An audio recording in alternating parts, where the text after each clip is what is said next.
Hey, everybody, this is Ben Bowman and Alex Titus. Welcome back to another episode of The Oregon Bridge.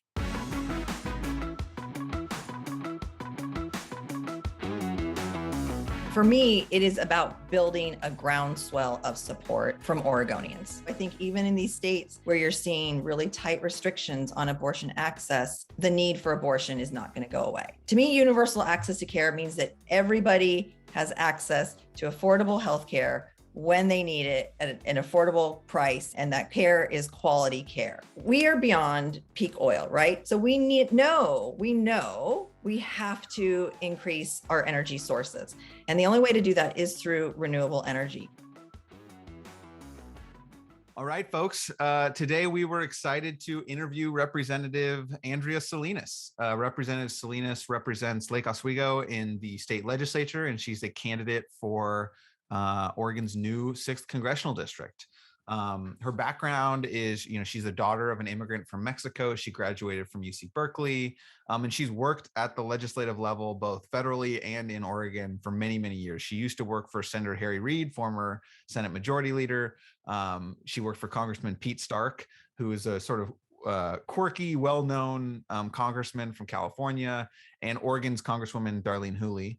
Then she worked in legislative advocacy in Oregon, worked for a lot of different progressive groups and organizations, became a member of the legislature, and as we talk about in this episode, as a member of the legislature, very, very rapidly became a member of leadership, someone holding a gavel of a powerful legislative committee, put in charge of challenging topics and issue areas. So she's got a track record of success. And she's running in what I think is probably the most interesting Democratic primary in the country right now, which is Oregon's 6th Congressional District. We talk about at the end. Millions and millions of dollars are being spent in this race, and the dynamic is fascinating. So, Alex, my question for you is, what were the highlights of the episode or things that you learned in this conversation? Yeah, well, first of all, Ben, I do want to say it's good to have a Republican and Democrat back on the show, because I know last week we had 2 Democrats hosting.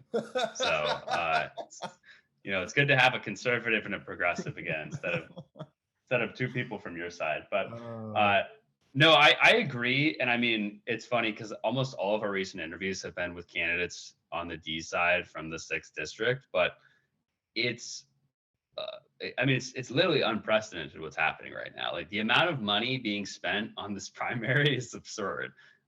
And I mean, Salinas is raising a lot of money also, but it's just like any normal candidate, that would be a lot of money that she's raising. But just with the amount of outside support that Carrick Flynn is getting, the race is, I guess we'll see what happens. But it's super interesting even just to hear, actually my favorite part, and you sort of stole my question at the end, but I kind of wanted to ask her, right? Like, she came into this race. I saw her as the clear front runner. I think most people probably thought she was going to win unless some sort of self-funded business person came in, but then now this race has been, there's literally international money basically coming in terms of the Sam Bankman-Friedman, his company, I think used to be based in Hong Kong. Now it's based in the Bahamas, and he's donating literally over $10 million. You have Cody Reynolds too, who I believe loaned himself $2 million. You have Matt West, who's put in $400,000 or $500,000, who's also fundraising pretty well. The race is just bonkers. And I even thought her personal experience of and all the national attention it's gotten too, right? There's been Politico articles, there's been New York Times articles, there's been articles on CNN, the head of the Democratic, one of their major Hispanic groups, basically blasted Carrick Flynn and some of the other, what's going on with the House Majority PAC, and just kind of even hearing her insights into how she's feeling, I thought was really interesting. So, yeah.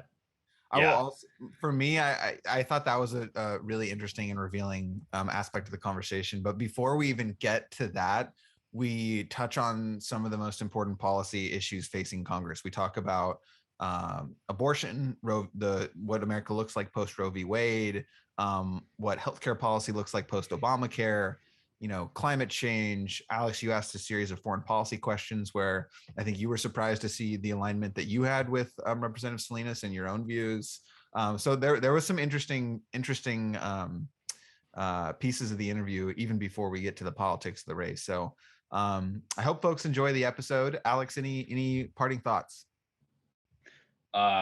No, just thanks again I was going to say, I guess we do have to interview Cody Reynolds and all the other 20 people who are running still for the sixth. But no, we're working on diversifying the guests again in terms of different races. But yeah, I just think it's really cool the amount of insight we've been able to give into this race specifically, which I think is really important both for Republicans and Democrats.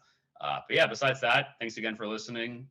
Make sure to give us 5 stars, and yeah. And on that note, I will say we welcome audience suggestions, and several of our guests we've reached out to because people said, hey, you should talk to X. And we've got a couple of exciting ones lined up in the next couple of weeks that we're excited to have. So if you have ideas for who would be interesting to talk to, or you're running for office yourself, feel free to reach out and we'll try to make it happen. But thanks everyone, and enjoy the interview with Representative Andrea Salinas.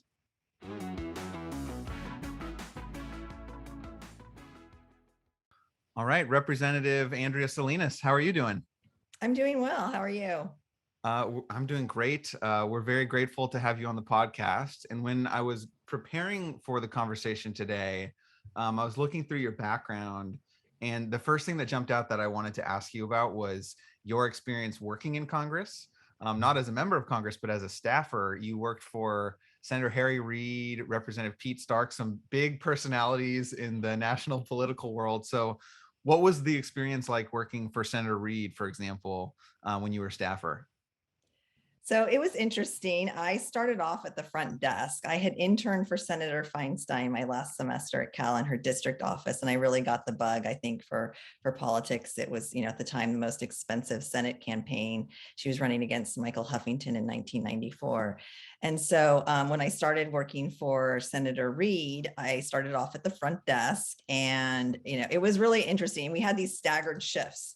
Right. So I would come in sometimes at like 7 a.m. and then work till like 3 or 4. And then sometimes you'd work 10 to 7 because he really liked to make sure that his phones were being answered live all the time. And so every other week. Yeah.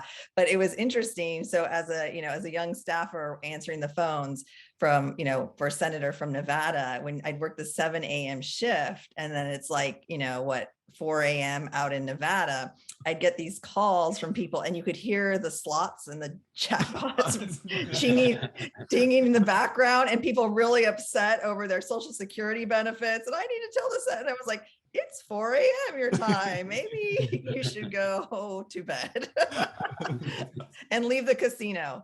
So no, but in terms of the personalities, he was a big personality, but he had a very mild approach, and I appreciated that about him. And obviously, he was much more moderate than some of the other, than the congressmen. But yeah, I always felt like I could represent his views well. So it was fun to work with him. And then I moved up to become a legislative correspondent, where I really did get to dive into the issues a bit more. And it was a really good training for me to move on to bigger policy agenda items. I've got to ask one fun Senator Reid question, which I guess actually, if he was hearing this, he would probably be upset that I said this was fun. U of O's. I know that was like a big topic for him when he was in the Senate, called for the release for all these documents. Did you ever get to work on that issue or no? I didn't know. Okay. And if it's classified, we'll just be like, he didn't get to work on it. So. But yeah, I mean, Yucca Mountain and yes, and we actually would get a lot of constituents calling in about that and writing in too. Yeah. But no, I never worked on it. I was going to say, for our younger listeners, Harry Reid, well known for a lot of he was majority leader of the Senate, so very powerful man. But I think in historical terms, will be remembered for probably his role in Obamacare, probably the UFO issue as a quirk, but also if you go back to I think it was like 2006, he was the first real political figure who encouraged Barack Obama to run for president, which obviously changed the course of history in a lot of different ways. But so shifting from your national experience to the state experience, I'm going to ask a selfish question here as a candidate for the state legislature. You rose up really quickly in House leadership. You basically were appointed to the office and then almost immediately were chairing a major policy committee in the healthcare committee. You were tapped to be chair of redistricting, which is one of the most challenging committees. I think you were majority whip as well. So what's the secret sauce for how you were able to so quickly assume those large responsibilities in the state legislature? So I think it was a few things. I think I had been helping to pass legislation from an advocate perspective for a while, right? I worked with so many different organizations, kind of from all positions and all sides, right? So I knew the healthcare issue really well. I worked on, people didn't know this, but when the state was trying to stand up, cover Oregon, I was there essentially asking a lot of the same questions that reporters were asking, like, this doesn't feel sound. This doesn't feel solid. What's going on? At the same time, I was representing SEIU, and we were trying to figure out how are we going to get a good number of their home care workers into the exchange, given, it could help bolster the exchange in terms of its solvency and viability, but then also give good benefits. So we were trying to work out something with Governor Kitzhaber, but it had to be a solid program. So I was asking a lot of the same questions, like, what's going on behind the curtain here? But what I would say, so I'd been working on healthcare since 2012. I had been working with the environmental organizations since really kind of my time since with Congresswoman Hooley.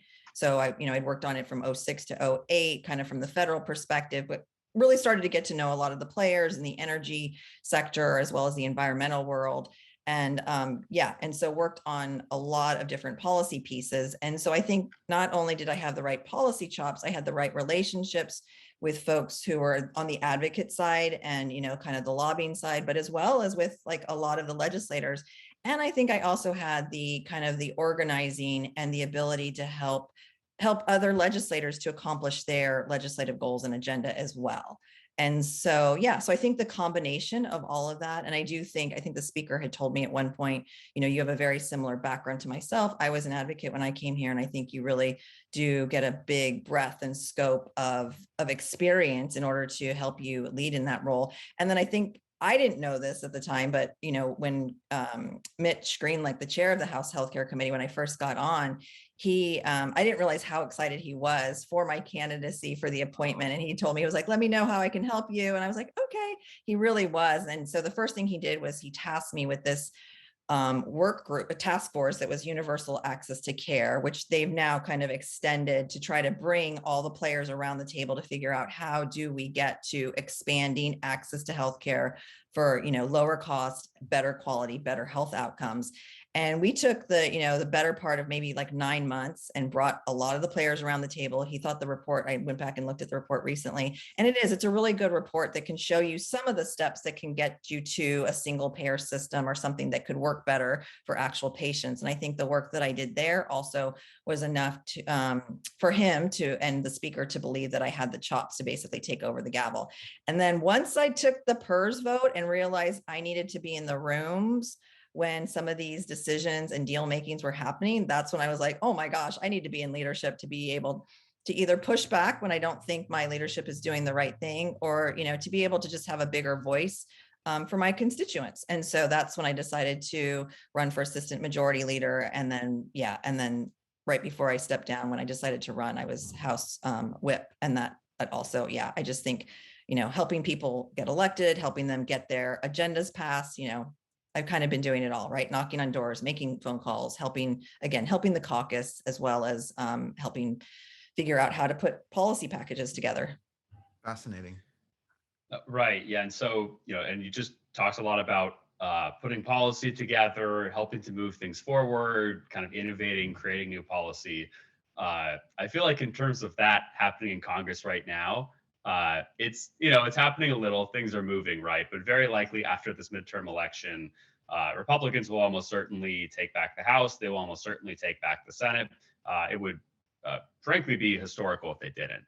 So of course, Congress will go into gridlock. So I'm just kind of curious in general, what's kind of your reasoning for wanting to run for Congress and not kind of staying on the state and local level where, things are moving.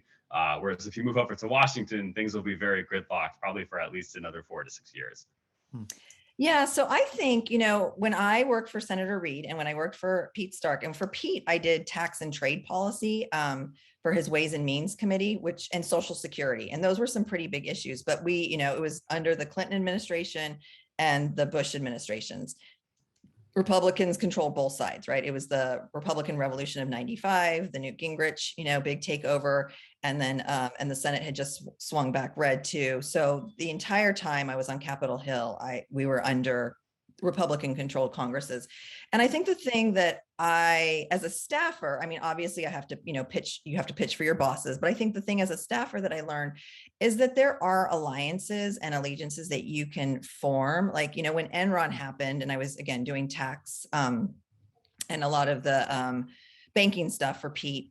We reached out to Senator McCain and Senator Levin to figure out how do we really account for employee stock options, right? So that the bottom doesn't fall out when you have an Enron type of scandal, and that we really are accounting for this, right? It was just a good consumer banking, accounting principles kind of thing. But yeah, so I think, and I saw my bosses always do this, right? It doesn't get reported all the time. I think the media really likes the division, how, nothing gets done in a bipartisan way.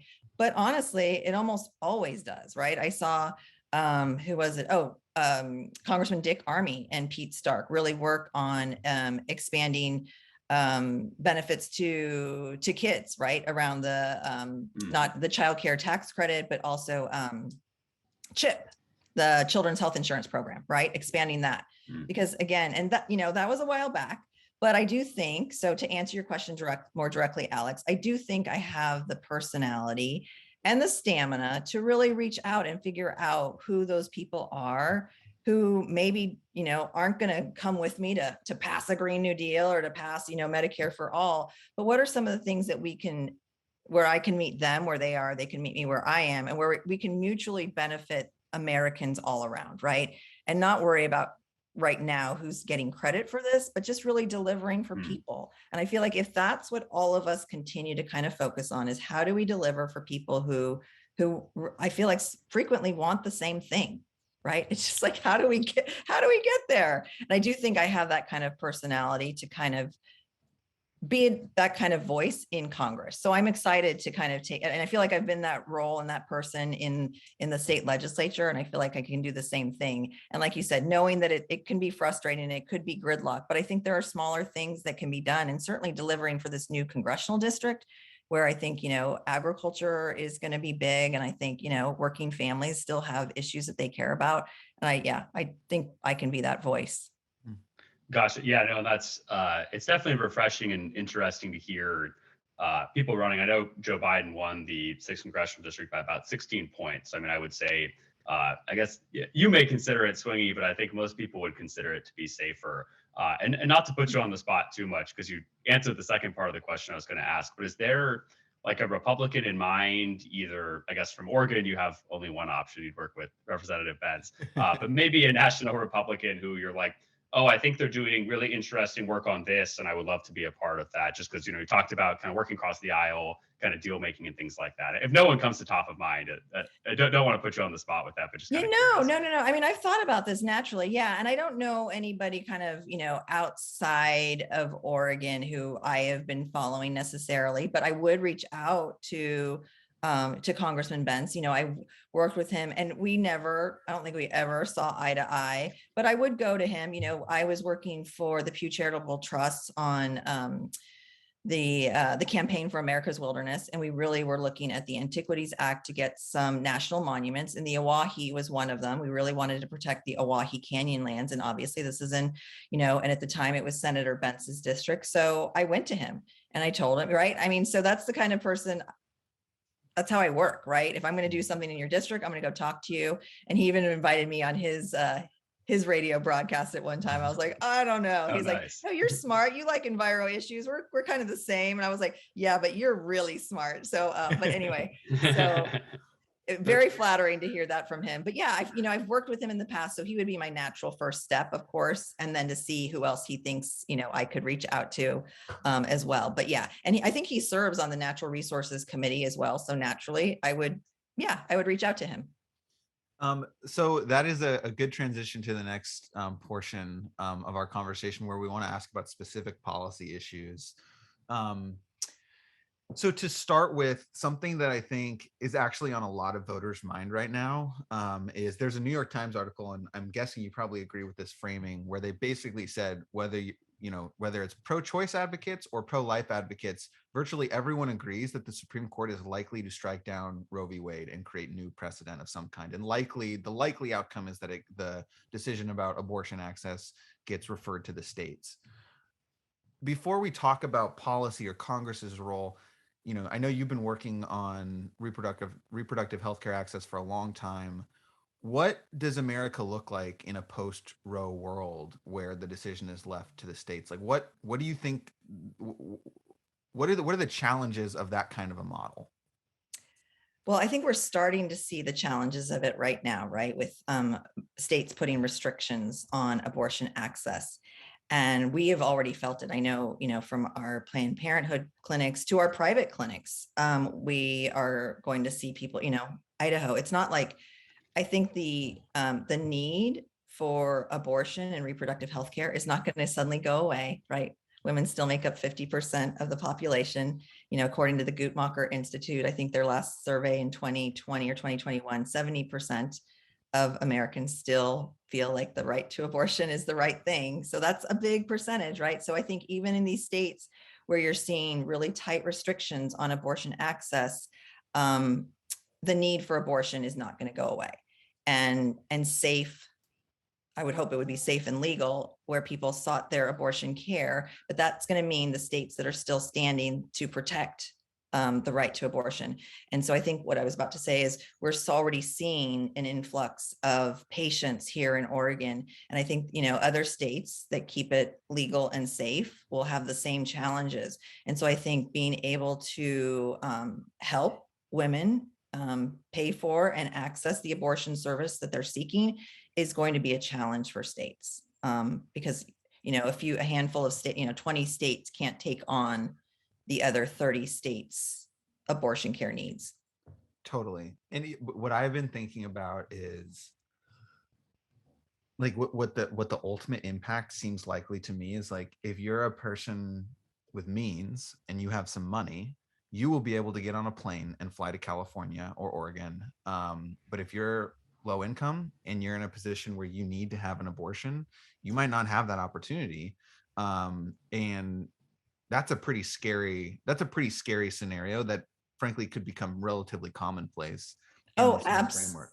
absolutely, Ben. And this is what really frightens me as well.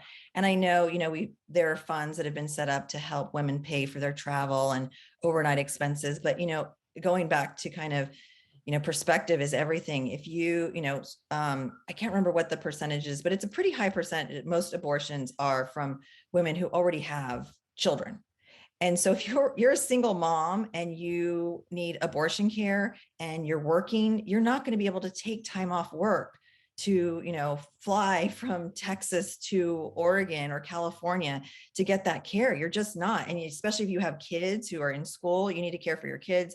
It is really frightening. And we're already, we were already seeing people going from Texas to Oklahoma. Now Oklahoma is shutting down their abortion care. That means people are going to have to travel even farther. So so it is going to be, like you said, it's going to really affect BIPOC, women of color, tribal women disproportionately, and also low income women and people who don't have access to the means for, like you just said, for travel, for, to be able to leave their state.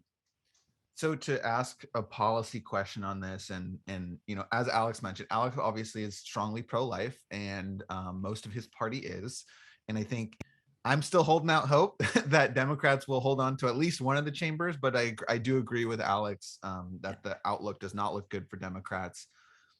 What, if you're a member of Congress, what could you do, or what do you think Congress could do collectively to address the issue of abortion access? Or do you kind of assume that this is going to be off the table until there's, Democratic majorities in all chambers and in the White House? Yeah, I'm hoping it's not. As you both probably know, what is it? The Women's Health Protection Act, it passed the House, it went over to the Senate. They couldn't get cloture to stop a filibuster. So it's likely not going to have a vote in the Senate. That would have been a great first step to be able to protect both providers and patients, to provide the care and then to receive the abortion care and not putting any restrictions on that abortion care. I think, so if that's not going anywhere, what I would like to see, kind of getting back to, we can't let states be crippled by this. What I would like to see is some kind of equitable funding, right? If you have residents of your state who are seeking care in other states, I get it if that's what you want to do with your state legislature, but it's not going to prevent the movement and seeking the care from your residents to other states. So what I would like to see is some kind of equitable funding under Title 10. So I want to circle back to a little bit about healthcare, since you mentioned it earlier. So you had, of course, Obamacare was passed. You had some Democrats who were opposed to Obamacare, but of course, they're probably gone from Congress at this point. Maybe there's like one or two people who are still there who opposed Obamacare. And of course, Obamacare, the GOP talked about for many years. They were unable to appeal it. Now Democrats are able to actually use the issue against the GOP, saying they want to repeal Obamacare. It's more popular now. I feel like though the sort of, and I've been very clear on the podcast, I think Republican policy on healthcare is a joke. We basically don't really offer any policy on healthcare, which is why Democrats always drive the conversation. I do feel like in terms of not sort of the Democratic Party in general, I guess kind of the more moderate and mainstream Democrats, that the conversation on the left is sort of stalled when it comes to healthcare. I feel like at this point, it's actually a little bit more like GOP policy, where, you know, there's very wide gaps between sort of like the idea and then the policy. And specifically there, I'm talking about universal healthcare. Yep. I feel like that's really the only thing Democrats are talking about. And there's not kind of like, and obviously that, I mean, it didn't happen. It's not going to happen anytime soon, at least on the national level. I'm sort of curious, just because, you know, obviously this is an issue you worked on in Oregon, of what do you see as, you know, kind of policy areas that you think Democrats can address when it comes to healthcare? Like, what would your top priorities be on that issue? So I want to take the steps that get us to universal access to care. And for me, and we had a hearing on this, I think it was this past year. And I hold out the belief that one day we are going, and, you know, to me, universal access to care means that everybody has access to affordable healthcare when they need it at an affordable price, and that care is quality care that improves their health outcomes. That's what that means to me. So we can get there in many different forms. We can get there under a single payer system, which to me is like, oh, right. That would be great, right? But we can get there in other ways too. We can start to look at the system, and maybe we don't do it on a dime where we can flip the switch and make sure that everybody right now who it's not affordable, it's not accessible, right? They don't have enough clinics in their area and they're not getting the right quality, where it changes on a dime. But what I keep saying is, if I can move the needle for even a segment of the population, I want to do that. And if that means having to work with the system that we have, with all of its flaws that are there, then let's figure out how do we do that, right? So, you know, we have this insurance-based, market-based system that doesn't feel like, yeah, I think there are lots of changes that Obamacare could use right now. You know, putting in a public option could be one of them. I know people get really nervous about that. That's further entrenching what we're doing, but that could also start to bring down the cost of premiums for people who currently have insurance, who are saying it's unaffordable. I'm not accessing my healthcare because it's not affordable. So what I keep saying is, think about the people on the ground. Think about the small businesses who are trying, and that's the system we have right now, is through, you know, a lot of employer-sponsored healthcare. That's the system we have. So if that's the system we have, how can we start to take the smaller steps to march toward that universal access to care? So is it looking at what the benefit plans are? Is it trying to figure out, does Medicare need a change to it, right? And then within that, where are the funding mechanisms and the payers coming from? So, and I think there's a lot of wiggle room within this, but right now we know the price keeps going up for folks, and that's just untenable. And so we need to work on that if we're not going to be able to flip the switch. Totally. I'm noticing in our questions here, which is like this is a good like metaphor for U.S. politics. But like our premise is there's this really big problem, but Congress probably won't be able to address all of it. So what could they do? And so my next question is about climate policy, and progressive Democrats have campaigned on the Green New Deal. And Biden, in some way, proposed his own version of the Green New Deal, and we couldn't get it past the Congress. We got an infrastructure bill past the Congress, which is great and does have some climate policy embedded in it. But the Green New Deal as a package, as an idea, seems probably dead for the foreseeable future outside massive political transformation that doesn't seem likely.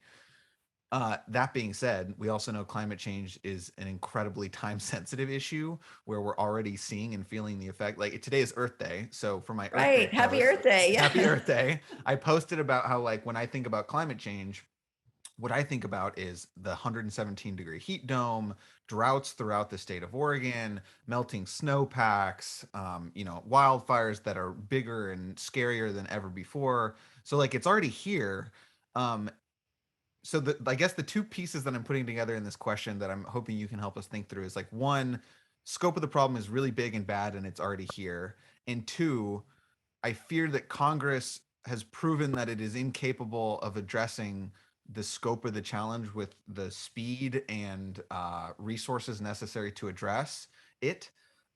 So given that dynamic, what do you think is going to happen? What is your role in trying to shift the dial on climate change so that we can respond with the scale necessary to, preserve our environment? So I think, again, kind of going back to meeting people where they are, I think a big part of the debate and the discussion and the divide is over, the winners and losers, right? So I think the best thing for us to do as a nation is to get people excited about the winning part first, right? To get them to buy in that we actually, and I was talking to some folks yesterday, we are beyond peak oil, right? So our fossil fuel reserves are on the downward slope, right? So we know we have to increase our energy sources. And the only way to do that is through renewable energy. So why wouldn't we just start to build that infrastructure today, right? Without change, and you don't even need to change anything right now, but just start to build that infrastructure in a way that gets people excited about actually contributing to this new economy with cleaner jobs. And I think that giving people something to believe in, then it doesn't have to be about the, you don't have to buy into the environment, but we're going to start creating these jobs. We know that, we're beyond peak fossil fuel. Let's start preparing for that, right? Preparing for that world. We know that we're hitting, like you just said, these huge climate domes, these heat waves, these snow in April, kinds of, right? Ice storms that hurt our crops. I mean, I'm hearing about grapes and asparagus and all these things in the 6th Congressional District. And so what is it that we're going to do so that the infrastructure is there? So we could just take that piece alone and try to catch up with some of our, European competitors on this. I keep saying Oregon has some of the best offshore wind in the world. It does. And like we could be competing with Scotland and all these other countries. The East Coast already has a few offshore wind projects. I had a project, I had a capital investor from Boston who came out here. We could have gotten 2 offshore wind turbines off the coast of Coos Bay, but we needed a power purchase agreement. And that deal we needed it through the state legislature. What's a power purchase agreement? It means that our energy companies, we would have to force our energy companies to pay a little bit more per kilowatt hour for that renewable energy. I see. Right. Okay. And it's going to be those federal investments like that are going to spur it. But at the same time, people are going to be creating more jobs. Like it would have started in Portland. Vigor would have been producing and manufacturing the turbines. It would have been shipped out down the Columbia, picked up in Astoria. A barge takes it from Astoria. So jobs in Astoria, jobs in Portland, down to Coos Bay, more construction, right? So that's the kind of thing that you have to get people excited about. And I think we ended up running out of time. I think it was a short session. So there were a lot of things around it, but we never made the investment and the capital investor pulled out. So, but it's things like that the federal government can come in and be like, yeah, let's start investing right now, creating these jobs, getting some of our economies and our economies that, have lost out in different natural resource ways, right? To kind of start seeing the new opportunities, because there are opportunities here. And that's what I keep saying. We need to focus on the opportunities first to get people to buy in to turning the corner, right? It's just turning the corner.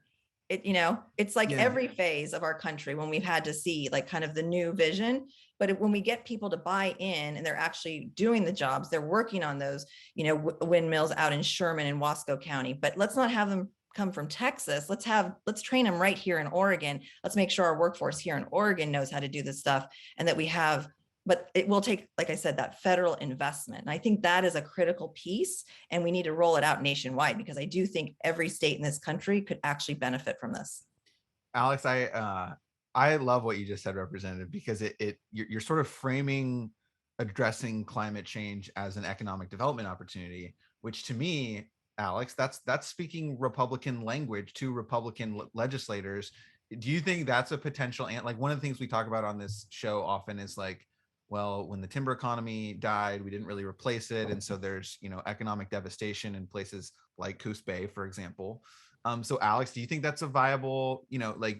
Is there a world in which the Republican Party and Republican lawmakers themselves embrace the economic development portion of climate action, or do you think it's too divisive? I mean, potentially. I think it probably comes down to, right, like speed of implementation with any of this stuff, right? I mean, I feel like just kind of in general, economic displacement issues always sound easy, which I'm not saying that's what you said, Representative, but I feel in general, when people talk about it, right, like, oh, we'll move all the coal miners in, West Virginia to become, they'll build windmills or whatever. I mean, it never works out that easily, but potentially, yeah, I think that's an area of, right. I mean, Republicans talk about combating climate change all the time through free markets, for enterprise, innovation, and things like that. And I know specifically in terms of competing with China, I don't know as much about wind power, but with solar power in particular, that's like a big issue. Yep. Even just disregarding climate change, just focusing on the technology and the batteries and things like that themselves. Yep. Like that's a huge issue when it comes to US-China, competition, supply chains, manufacturing, and things like that. So yeah, I think there's definitely a number of areas for overlap and things like that. So it's interesting. Alex, that's a good transition to your foreign policy question. Yeah. Well, thank you, Ben. You lined me up perfectly. So Representative, I'm curious first to kind of start, and I'll kind of do 2 or 3 different foreign policy questions, but sort of, there's a lot going on in the world right now, right? We have an invasion of Ukraine, President Vladimir Putin ordered Russian troops over the border. I guess everybody basically, but the intelligence agencies, thought this wasn't really going to happen. Then, of course, it did. We have that crisis ongoing right now. Yeah. The U.S.-China relationship continues to escalate, both, I would say, not on a military level, but definitely on an economic level on a yearly basis, right? You had, President Trump put a bunch of tariffs on different Chinese products, and at least at this point, the Biden administration has kept most of, if not almost all of the tariffs. Just kind of curious in terms of, looking at these issues, kind of seeing things get maybe a little bit more hectic on the world stage, I think is a good way to put it. Kind of your view on, what should American foreign policy look like? Like, how should America use its power across the world, whether that's militarily or diplomatically? Obviously, that's a really big question for just one response. So maybe you just kind of riff on that a little bit. I'd be curious. Yeah. So I would say, I think being cautious, right? I do think the Russia situation, the Ukraine situation is not like other military and geopolitical encounters as we've had and we've known for a long time, right? It is, even though, Iraq and Afghanistan were really big and, problems in the Middle East have been big for a long time. This is, this really could be a global crisis. So I would say, I think proceeding with caution feels right. I would say making sure that we work in a multilateral fashion with our allies. I think really trying to figure out the UN Security Council issue and really working at the United Nations level. For me, military engagement should always be a last resort. I mean, I have seen, again, this was when I was a staffer, but I went out to different military posts where I saw how we treat our current military, right? The housing is insufficient. There are holes in roofs. I mean, the way we treat our military families is not sufficient. And so for me, it's like, can we actually give our branches of military the due respect that they need and those kinds of funds before we start deploying, additional arms and, and engaging ourselves in something that, could be really harmful and hurt our troops. But yeah, so for me, it's always about, like, again, Americans and the people who are serving. So yeah, so I would say let's be cautious around that. I think around the China issue. So as I was mentioning earlier, I think I served as the tax and trade policy advisor to Congressman Stark, and we have been going down this route with China for years. I was there when we gave China, at the time it was called most favored nation status, and then they entered the World Trade Organization. And we were aware of a lot of the problems that we were going to encounter with China, right? There's all the piracy issues and the intellectual property rights issues.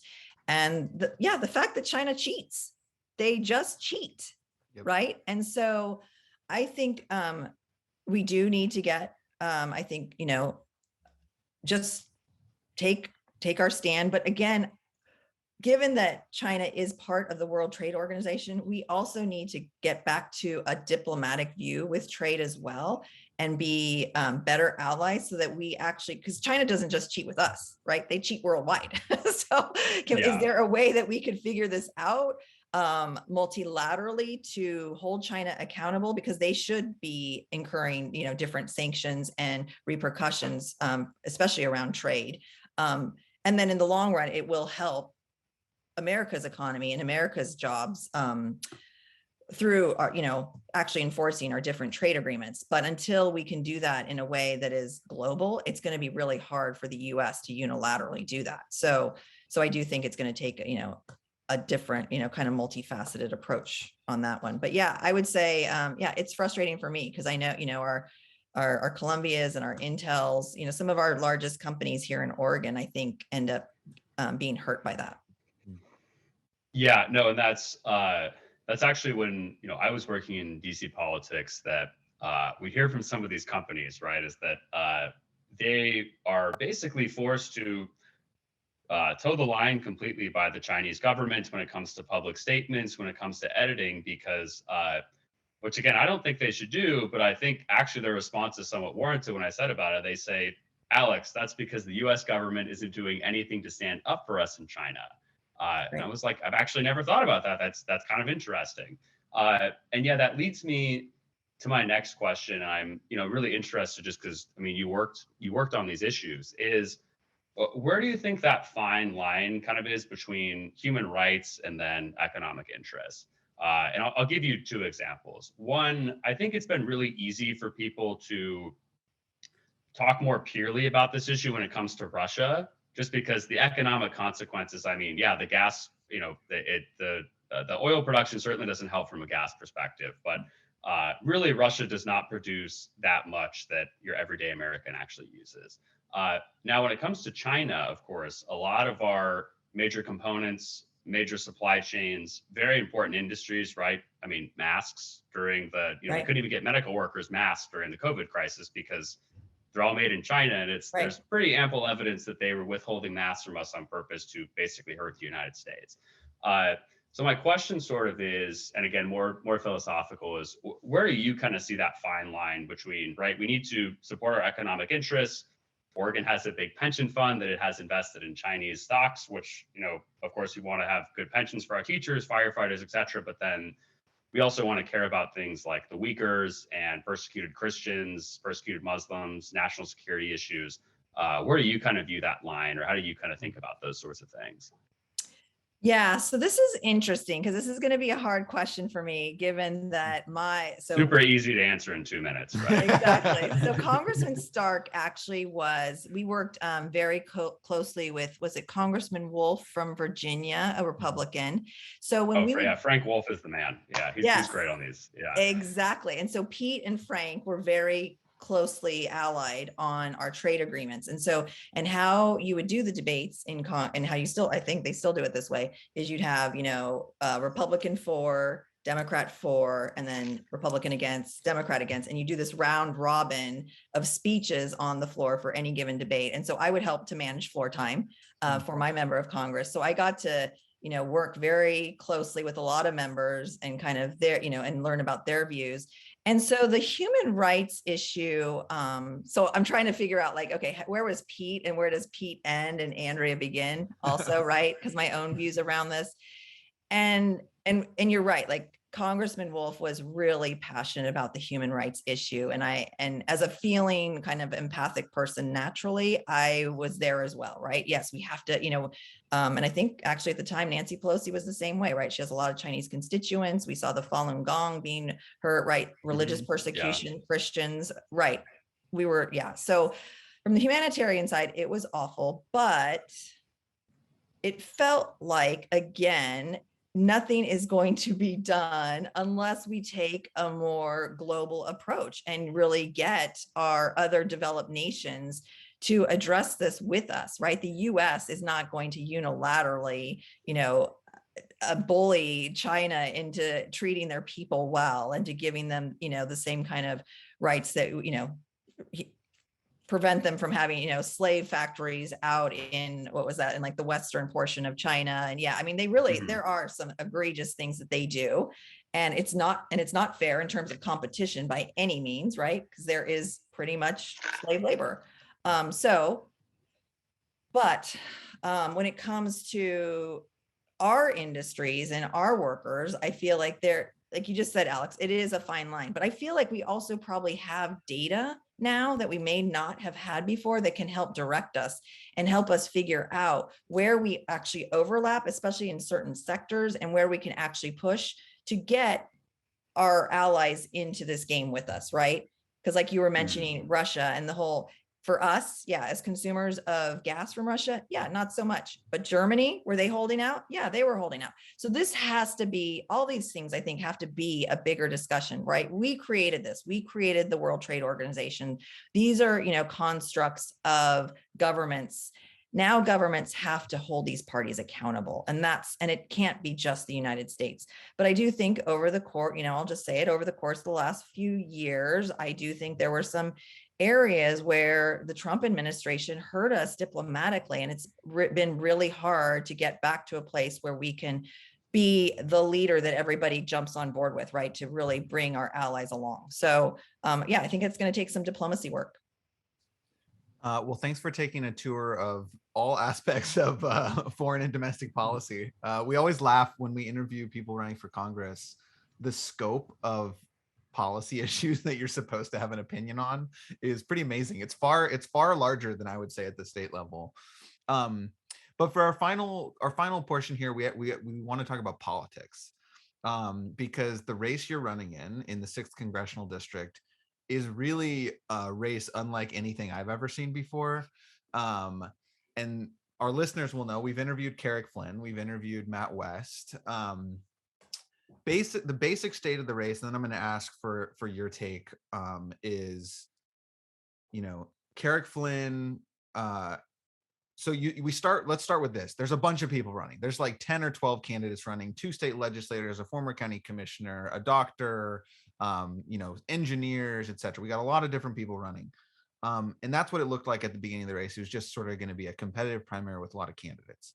What has happened in the last couple of months is Carrick Flynn has attracted more outside independent expenditures from SuperPACs than any congressional race in the country. Alex actually reached out to Open Secrets, and one of their analysts told us that it was well over double the next closest congressional race. And Wow. that was back Yeah, when and it I was. actually want to clarify that a little bit too, Ben. I can check back on my notes and we can put this in the intro, but I believe that he and again he can't confirm this, but I believe that might be in any congressional primary of all time because the 2.5 million he was referencing was from 2018. So just to add in that extra bit of context. Well, and we asked that question when the number was 6, and according to what the Oregonian just put out, it's now closer to 9 million.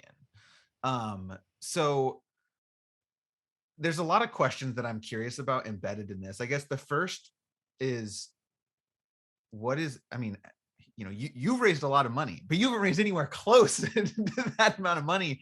So what is your sort of philosophy in this race where there's no way you're going to get to $10 million in a primary in the next month. So how do you run your race given the unprecedented outside influence? Yeah. So for me, I just keep doing what I have always been doing, which is just kind of put my head down, reach out to, individual donors in Oregon, compared to, I think Carrick Flynn's 2% of Oregon donors, mine is closer to 80% of my donors come from Oregon. For me, it is about building a groundswell of support from Oregonians, right? It's why I have over 90 elected officials, community leaders, and grassroots organizations supporting me. It's about getting that grassroots groundswell of support of the people here in Oregon who know my work, know that I've done the work, have worked alongside me, knocked on doors with me, right? Really been in the trenches to get different bills passed, come out to testify, helped me to write, my own statements and, figured out what policy positions I should take as a legislator, but also as an advocate. So for me, it is about the actual work and doing the work. And I know that Oregonians do not like outside influence and that voters really are turned off by all this money in politics, right? It's why I tried to pass a really robust, comprehensive campaign finance reform bill at the state level last session, and it didn't pass. But I think people were attracted to trying to figure out something new because, voters just don't like money in politics. So I definitely agree that I'm on a couple of Facebook groups, which seems like a funny thing to be citing. But the chatter seems to be that there's growing. People who support other candidates are basically saying, okay, it's between Flynn and Salinas. And the reason is, I think your greatest asset is, to your point, like OLCV, Planned Parenthood, Pro-Choice Oregon, labor unions have all chosen you. It's going to be interesting, like, what is $10 million buy you in a primary versus the support that you're talking about. My follow-up question, and you sort of alluded to this, on a policy level, my understanding is super PACs will continue to be able to do independent expenditures until the Supreme Court changes their decision, or there's a constitutional amendment, which seems very unlikely. So is this just something we have to live with, or are there other ways that, outside of your race in particular, I think most of us agree, like, outside spending, particularly at the scale we're talking about here, is corrosive to democracy. So what can be done in the meantime?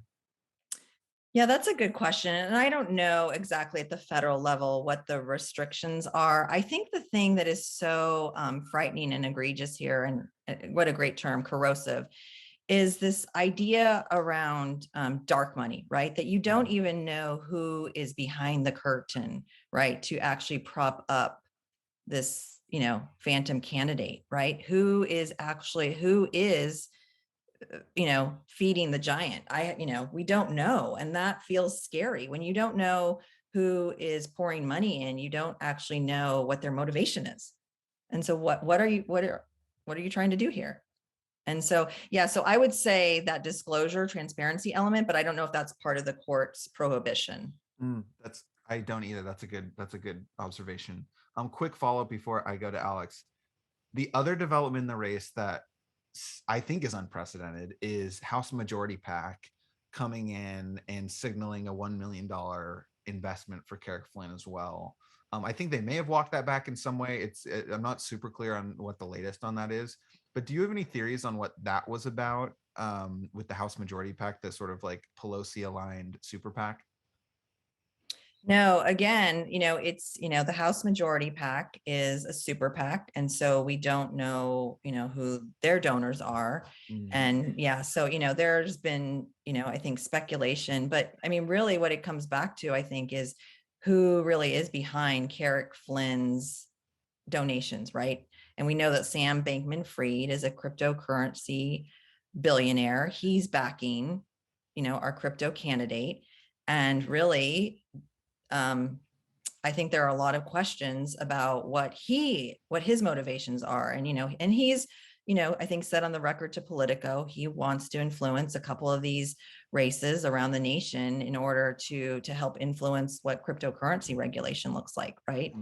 So, yeah. So what House Majority PAC did and why they did it when there are, well, like you said, nine candidates here and 4 women, and the 3 women of color are the only ones who have held elected positions. This feels like a weird place for the House Majority PAC, and truly a slap in the face to voters and volunteers for the House Majority PAC to put their thumb on the scale. And so that leads to my last question, which is that if Carrick Flynn does move ahead and does win the primary, would you plan to support him, or do you think there'll be kind of a splinter of support amongst Democrats just based on the, I guess I wouldn't call it an unprecedented scenario because something of this caliber has probably happened before. And then of course, Donald Trump kind of randomly won the presidency. So that was pretty crazy.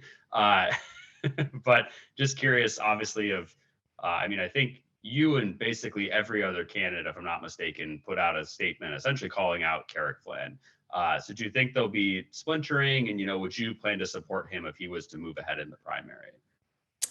Right now, all I am doing is, like I said, putting my head down, making sure that I run the best race possible for the people in this district. I keep going back to that because that's the only thing that actually makes me feel good. Is like, how can I deliver for these people? That means raising the money, from Oregonians, making sure that I have the endorsements like, Congresswoman Suzanne Bonamici, who has already represented 40% of this district, making sure that I have the grassroots support of OLCV, Planned Parenthood Action Fund, making sure that, folks are involved and engaged and excited about my campaign because they know that I could be a voice for them in Congress. So that is truly all I am focusing on. I'm looking forward to May 17th, and then I'll move on from there. Well, Representative Salinas, thank you so much for coming on the podcast. Alex and I are not journalists, so I will do my full disclosure. I have endorsed Representative Salinas in this race, and I hope that in this episode you can see why. I just think, like, for me, what you talked about at the beginning is the most important part of a member of Congress. Like, a member of Congress, especially a freshman member of Congress, is not going to go there and pass substantial legislation that's going to change America forever. But if you know how to legislate and you know how to build relationships and you know how to cobble together coalitions, I think you can make a positive impact, even if it doesn't make headlines. And even if it isn't at the scale we need, at least we can make some progress. And I think your experience in Oregon has demonstrated that you can do that and do it pretty quickly. So that's my full disclosure. Don't want people to think, but we try to give everyone a fair shake on the podcast, and I think we do that. So thank you again for coming on. Our final question is, if people want to follow your campaign or support you or be in touch, what's the best way for them to do that? Yeah, you can go to AndreaSalinasForOregon.com. Perfect. All right, Representative Salinas, best of luck on the campaign trail, and we hope to talk to you again soon. Thank you to both of you. This was fun.